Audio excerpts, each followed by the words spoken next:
Have you ever caught yourself thinking, I've done so much work, I'm more aware, I'm more regulated, so why is this still happening? Why do old reactions still show up? And when they do, there's this quiet voice that says, I should be past this by now. I thought I healed this. What is wrong with me? Here's the truth most people never hear. That reaction isn't proof that you're failing. It's not proof you're regressing. It's none of that. Right? And it's definitely not proof that the work isn't working. What's actually happening is much more precise and much more hopeful because the nervous system doesn't repeat things because you're broken. It brings them back when it's finally safe enough to let them surface. Today, I want to reframe triggers in a way that removes urgency, dissolves self-blame, and turns those moments into information instead of problems.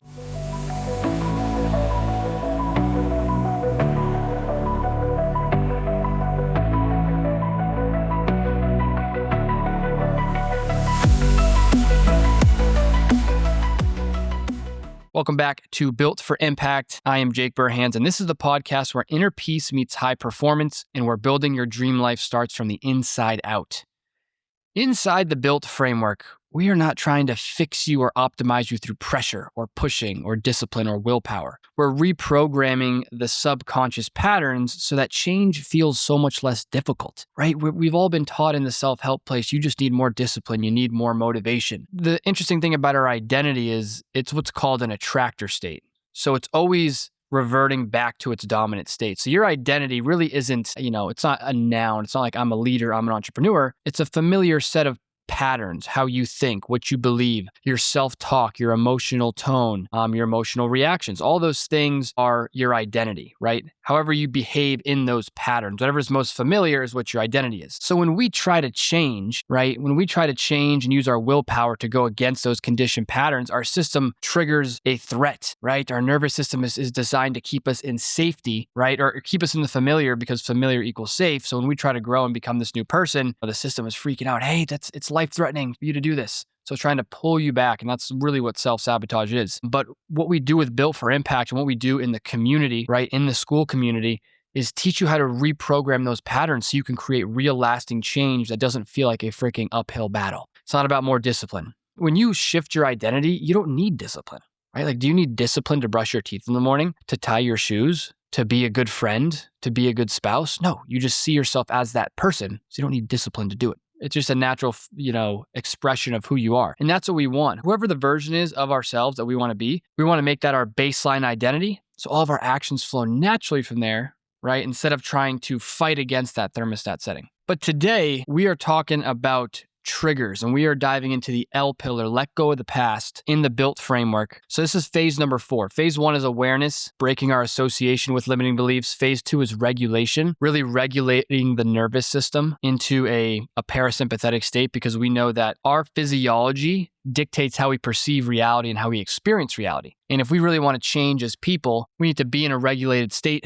So our prefrontal cortex is on, our thinking is online, basically, right? The creative center of our brain, so we can problem solve and we can make good decisions. So awareness, regulation, and then we use identity rehearsal. So the past 3 episodes explain this, but the last episode is on imagining your future and how we need to familiarize our nervous system with this new version of ourselves so it stops self-sabotaging. So if you haven't checked that out, go check that out. But today we're talking about release. That's what phase 4 is really about, release. So as you become this new version of yourself, a lot of times these old triggers come up. And the reason that they're coming up and they feel so strong is because you've been doing the inner work.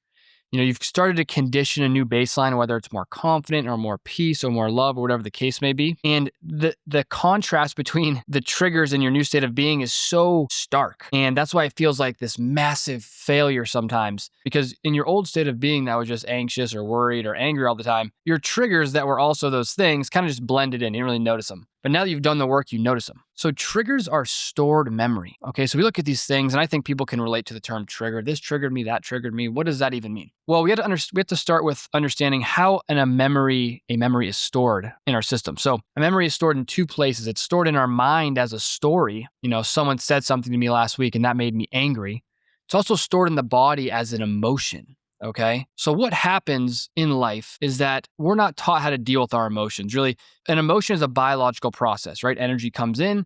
In order to let that emotion dissolve and not get trapped in your system, you need to be present with the emotion, meaning you need to be relaxed, right? So you feel anger, you feel guilt. Instead of resisting that emotion, which stores it in the system, we need to be relaxed, right? And then let it go. But no one's taught us that. So when someone cuts us off and we get angry last week, what do? We resist that emotion. We suppress it, right? Instead of kind of letting it just be there and linger. And when we suppress it, it tells the system, hey, this emotion is a threat, and it stores it in the body. It stops the biological process of completing that emotion. So what ends up happening is now every single time someone cuts you off or says something that makes you angry, that emotion is coming up and it's getting triggered, right? Because it's stored in the body. It hasn't released. It's trying to release now. And this happens quicker than your mind can think about what to do. And this is oftentimes why cognition alone isn't enough to create change, because you can understand the story in your head about why you reacted. Oh, I reacted because someone cut me off. I know I shouldn't do that. But if you haven't let the body heal, then every single time when you get flipped into that fight or flight mode, your body's reacting to that learned memory pattern in the body. And it's always going to be quicker because it's part of your survival circuitry. It's always going to be quicker than your mind. So it's like, I knew I needed to not react there, but I reacted. Why did I do that, right? And then we blame ourselves and all this stuff. But if we would just understand how our physiology works, that's a stored emotional memory pattern, and we need to relax our system. So the beautiful thing is that when these triggers come up, we can change them. So there's this area of research called memory reconsolidation. And basically, we used to think that memories happened and they're stored in a file cabinet, locked, can't do anything about it. But now through memory reconsolidation, we know that when a memory is triggered, it actually becomes labile, meaning it's editable. So that emotion or that situation, someone cuts you off, when that triggers you, if you respond to that situation by regulating yourself, by being at peace, by being present, you can start to re-encode that memory and how it's stored in the body. So over time, you do that enough times. Now, when someone cuts you off, your body's baseline default response is to be centered or to be aware and to let the emotion pass. So we can actually look at triggers as opportunities to free ourselves, right? And to gain more capacity, which is a beautiful thing. Instead of looking at them as some moral failure or character flaw, we can say, hey, this is just my system. It's an old emotion that I didn't let process, and I need to let it go. Now, what does being present mean? Because I want to clarify that. Being present with emotion just means the ability to be aware of it, observe it, and not resist it. So all you're doing is just recognizing, okay, that person cut me off. It made me angry. I am just going to sit in the feeling of anger. No one's ever taught you that, have they? Or told you that that's what you need to do. Relax your shoulders, relax your body, breathe, and just let the emotion be. Don't resist it. And if you do that, it might linger with you for 15 minutes, 30 minutes, 45 minutes, an hour, whatever it is, but then it'll go and that situation won't have power over you anymore. But if something makes you angry and you resist that feeling, you suppress it down, right? That situation is always going to have power over you. Whenever that external event happens, it triggers that emotion. And then because you don't know how to free it, you keep suppressing. And then this is what happens in our life. We have all these external circumstances that make us feel a way that we don't want to feel. And then we just go throughout life avoiding everything. It's like, that's no way to live, right? That's not freedom. So true freedom is being able to face these triggers head on with presence and understand they're just part of our biology, our physiology. It's an emotion coming up to release, and we need to relax and be present with it, and it reduces the charge, right? So it's not enough just to know it in our mind. We need to release it through the body. Now, the beautiful thing, so we know that triggers are just stored memory. That's all it is. It's not like a present danger. It's a stored memory. And we know that presence is the release mechanism, right? That's what allows it to dissolve. The third thing is, there was an interesting talk by Gabor Mate. You can look him up. He's a physician that talks about suppressing emotions and the detrimental health it has on our stress. I actually watched a YouTube video the other day on it. You can look it up. I'll see if I can put it in the description here of this episode, or I'll comment it. But he's talking about how suppressing your emotions, like you feel an emotion, instead of like feeling that emotion, suppressing it, it's causing diseases and cancers and autoimmune diseases and multiple MS, right? Causing MS. We think this is like a noble thing. Like, I don't want to burden anyone with my emotions, so I suppress it. But it's so detrimental to our health. Like, we have to let these emotions move through us. The point I'm making here is that it takes an incredible amount of energy for your system to constantly suppress these emotions. It puts you into kind of like a low-grade survival state. You're always in this kind of survival mode, and your system's got the shields up. Just like Star Trek, right? All the power from the ship, the lights dim in the ship just so they can power the shields. It's the same thing with your nervous system. When you're fighting all these emotions, right? You're fighting all these emotions and you're not letting them pass through. It's like your system's in survival mode. It's got the shields up and it doesn't have energy to repair itself and for your immune system and to think and do these other things. So it's like you have 60 browser tabs open in the back of your head, right? And you're trying to open up a new one and you wonder why it won't work. You got to close these browser tabs. You got to let these, Michael Singer calls them some scars, but you got to let these emotions process. And it's just a completely freeing thing because you start to look at our emotions and these things that trigger us as opportunities for growth, as opportunities for freedom. Because if we can be present with these triggers and release them, life becomes about, that's what Michael Singer talks about. Life becomes about just letting go of all these triggers, experiencing them. I mean, we look at these triggers not as bad things or regressions, but actually signs that we are healing, right? That we're moving towards more freedom.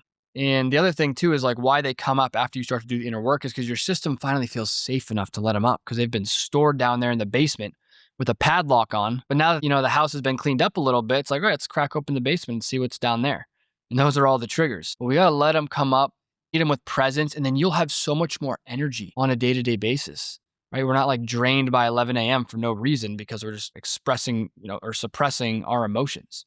So it's an incredibly powerful tool to be able to release these emotions, face them head on, and free up our energy and our capacity. You're going to have so much more dang energy. It's not even funny. One thing that's really important is that we can't be blaming ourselves, okay, when we see a trigger. So part of, in the built framework in the program that's going to be released here, probably by the time this episode is out, it'll be complete, is 1.4 talks about responsibility without self-judgment. When we judge ourselves for these triggers, oh, why did I do that? I can't believe that, this isn't working, I'm a failure. That is triggering a threat response in the system. That's putting you into further survival mode. So we think that that's how we're going to make ourselves change by shaming ourselves, but the nervous system just sees that as a threat. So it's the opposite of what we need to do. We need to use our ability to be aware, right? Metacognition, to be aware of those triggers and to understand that, hey, that's just my physiology. It's just my past programming. It is what it is. Let's be aware of it. Let's release, let's be present, and let's let it go. That's why awareness is a fundamental skill here for all of this, because you can't be aware of these patterns and disassociate with them. Then it creates self-judgment and blame and all these things that put your system into a survival mode state, a sympathetic state, which prevents lasting change, right? Remember, we have to be in a regulated physiological state for our brains to be neuroplastic, for us to actually be able to change and learn things. In closing here, a simple reflection I want you to sit with this week is when something old shows up, can you let it be information instead of evidence, right? When something old shows up, can we just let this be information about what to do, be present and let it go rather as evidence of some failure? That's it, right? So next time we're feeling triggered, look at this as like, oh my God, this is an opportunity to be present and let this go. And the more that you can just sit with the feeling, right? Remember, memory reconsolidation. We need the emotion to be triggered, but we need to meet it with a pattern interrupt. Meaning the system is used to responding in anger, but no. We're going to go into anger, but we're going to regulate back down to a regulated state. And then the system begins to link, oh, someone cutting me off with, regulated state, right? I remain regulated and I figure out a solution instead of reacting. So we want to begin to rewire ourselves in that way. If this episode helped reframe something for you, share it with someone who's been hard on themselves for still reacting. We are on a mission. I'm on a 365-day Built for Impact mission. As of this recording, on my day 33, I'm going live on TikTok every single day. The goal is to get 1,000 people into the Built for Impact community by the end of this year, okay? Or by the end of the challenge. And we want to normalize the inner work, normalize talking about nervous system health, normalize peace without pressure, building from peace without pressure, normalize being a multimillionaire, but doing it from a regulated, calm, peaceful state. That's what we're about. So if that's a mission that you can get behind and you want to be a part of that, and you want to be part of the global movement that redefines what it means to develop as a person and stop with all the force and the discipline and the pressure and the grind, hustle culture, and shift that to a culture of being regulated and then going and having massive impact, then get in there. It's free to join the community. It's free to get in there and be in the community and be around people talking about this. Environment's so important. So get in there. I'll see you in there. Until next time, all the peace, all the power.